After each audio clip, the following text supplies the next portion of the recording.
Hello, I'm Lana Fink with Divine Messages of Light and Love. And today I want to touch on something that is very near and dear to my heart. And it's something that I think a lot of us strive for. And we need to realize that doesn't even exist. And what that is perfection. You want to be the perfect parent. You want to be the perfect s- spouse. You want to go ahead and be the perfect sibling, the perfect child.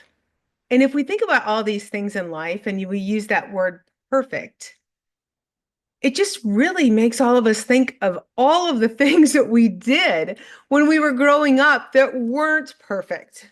All the times we fought with our siblings, all the times we didn't do things exactly right as a parent. And I'll give you one of those times. I forgot my daughter at grade school when she was in second grade cheerleading practice. And I remember to this day the cheerleader, high school girl, calling me and saying, "Are you going to come pick her up?" And I'm like, "Oh my gosh, let me get there right now." Now, we were 5 minutes away. It wasn't that big of a deal. But I will tell you that in second grade, my daughter got her first cell phone, right? So as a parent, I was trying to make up for not being perfect and not being 100% available for her. And what I came to realize, right? None of us are perfect, first of all. I mean, yes, God was perfect, right, in his own way, but none of us on this earth are perfect. What we are is we are imperfectly perfect or perfectly imperfect. Because at the end of the day, each one of us has things about ourselves we may want to change, right? Or we might like, we might dislike. And there might be some things that you absolutely can change. Um, let's take, for example, compassion, having more compassion for others, developing your empathy. These are things, non-tangible things, right, that you can actually change and can make a huge difference in your life and in the lives of others. Then there's other things that you likely can't change. You can't really change the color of your eyes. Obviously, there's plastic surgery to change almost everything else, right? You can get change your hair color with highlights. And then there's other things that you may just love about yourself and you may not ever want to change. Because I know that each one of us was made unique. We're all made in the image of God. And so when we think about this, how much do you really want to change? Because you're perfect in your own way. When I say you're perfect, I'm not saying you're 100% perfect. What I'm saying is you can accept yourself as who you are and know that you're not going to have all the answers. You're not going to do everything right. And you're going to give yourself the grace that you need. Because at the end of the day, honestly, at the end of the day, God is not looking for perfection. And I'm going to be the first one to tell you that because for over 30 years, I did not even pray to him. I didn't religiously go to a church. I didn't do any of that. Nothing. And here I am today talking to you about how much he loves us and how much he is going to forgive us. And when I finally got the ultimatum that I had to make a choice, I sat down and prayed to God for the first time again in well over 30 years. And I literally said, "God, my life is yours. You are going to be the one that is going to steer my direction. How do you want me to show up for you every day? And where do you need me?"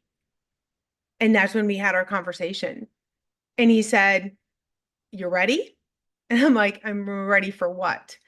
And he said, "Are you ready to truly step up, to truly do every single thing I'm asking you to do and not ask about timelines, not ask about trying to be in control of anything, truly, truly giving everything up?" And I said, "Yes." And he said, "Okay." And I said, "Wait a second.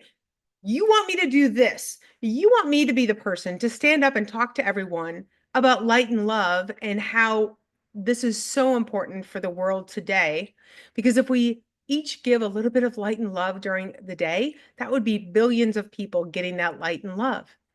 And he said, "I absolutely want you to do it." I said, "Wait a second. I haven't prayed to you in over 30 years." "Really?" And he said, I don't care about your past. Your past means nothing. And by the way, I was there those 30 years and I saw everything. And I'm like, great. You saw everything I did. Thank you for letting me know, but you don't care. That's awesome, which means I now have a clean slate. And so what he said to me was, what I care about is your present today, that you enjoy every single moment that you're given and you rejoice and just love your life. And then you also in the future, how are you going to show up for me in the future? The past is the past. We're going to absolve it. Jesus died on the cross for our sins. He did that for us. And so now it's about us being able to step up, step into our purpose. My purpose here is to spread light and love to everyone I meet. And while it's great, I have a wonderful community where I live. I realize that the way to really get the message out is to create videos like this so that anyone with internet access can stumble across it and also be sent it, right? So that they can see the messages that I have to give. Because everyone is likely going through the exact same struggles of imperfection. Do I need to be the perfect parent? Do I need to be the perfect this? Because at the end of it, you constantly are giving yourself negative self-talk. My challenge for you, because each one of these videos is going to have a challenge, is going to be, why don't you try, instead of thinking about how perfect you can be, how you're going to show up today, and know that you're not going to be perfect. Let's just lay it out there. You are not going to be perfect, and that's okay. You don't need to be perfect. But when you step up and you step out into whatever it is, whether it's work, family, life, whatever, and if you're able to have an additional smile, if you're able to tell someone that you love them, if you're able to do something different to help just enhance your overall um, feeling about yourself, is going to definitely help your self-image. But on top of that, it's also going to help when you're not as perfect as you think you should be.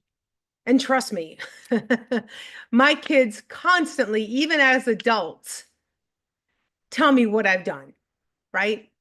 And my response to them is always, thank you for telling me I got the Mother of the Year award again today. I appreciate it. Now, it's our little joke back and forth. They're going to point things out, and I'm always going to say that, right? I used to get very offended sometimes, and I realized, you know what? It's okay. Again, I'm not going to be perfect. What I'm going to be is me. I'm going to be that perfectly imperfect person for me. And I'm always going to know that God is here and his angels are around me to help me with some choices during the day. Again, my challenge to you is to think about yourself and how can you show up and realize that you're not going to be perfect during the day and give yourself the grace that you need and stop that negative self-talk about perfection. Perfection does not exist. It doesn't. You can try, you can strive for it. And I hate the word when the teachers even say the word perfect on a paper, because all of a sudden now from childhood, you have this image of you need to have perfect papers. That's probably not a great image, and we probably should pull it out of the school system, but that's another topic. So let's just refrain from using that word, or if we're going to use that word, talk to ourselves about how perfectly imperfect each one of us is. What makes us unique? What skills and abilities do we have that we can share with the world, that we can help them understand how they can even go that next level? I'm Lana Fink with Divine Messages of Light and Love, and I'll have another video out again soon.